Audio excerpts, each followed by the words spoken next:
Rangoli powder ఇంకా తెల్లటి ముగ్గుని తీసుకుంటున్నాను.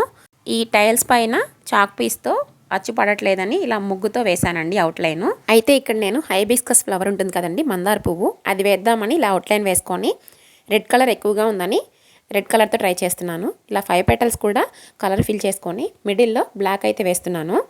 అయితే బ్లాక్ ఇంకా రెడ్ రెండు మిక్స్ చేసుకుంటే మనకి షేడింగ్ కలర్ మెరూన్ వచ్చిందండి. ఆ మెరూన్ కూడా ఇలా చుట్టూ వేసుకుంటున్నాను. ఈ లైట్ రెడ్ కలర్తో ఇలా లైన్స్ అయితే వేస్తున్నానండి పెటల్స్ పైన. ఇక్కడ మీరు చూసినట్లయితే మనకి నిజంగా మందార పువ్వుకి ఇలా లైన్స్లా ఉంటాయి కదండి, అలా లైన్స్ వేస్తున్నాను. ఇంకా మెరూన్ కలర్తో ఇలా చుట్టూ అవుట్లైన్ ఇచ్చి హైలైట్ చేస్తున్నాను. ఇక మిడిల్లో మనకి బడ్లా వస్తుంది కదండి, అది కూడా నేను ఇలా మెరూన్ కలర్తోనే వేసుకొని చుట్టూ ఎల్లో ఇంకా మెరూన్ కలర్తో హైలైట్ చేస్తున్నాను. నెక్స్ట్ నేను ఇక్కడ ఈ మందార పువ్వు పక్కన ఆకులు కూడా వేస్తున్నాను. మనం ఏ రంగోలీ వేసినా సరే ఆకులు లేనిదే ఫినిషింగ్ అవ్వదండి. అందుకని నేను ఇక్కడ ఆకులు అయితే వేసుకున్నాను, చేత్తోనే వేసేసాను. మీకు చేత్తో వేయడం రాకపోతే రంగోలీ టూల్స్ ఏవైనా ఉంటాయి కదా, వాటితో ట్రై చేయండి. ఇక్కడ ఆకులకు కూడా నేను షేడింగ్ కలర్స్ యూస్ చేస్తున్నాను, లైట్ గ్రీన్ ఇంకా డార్క్ గ్రీన్తో.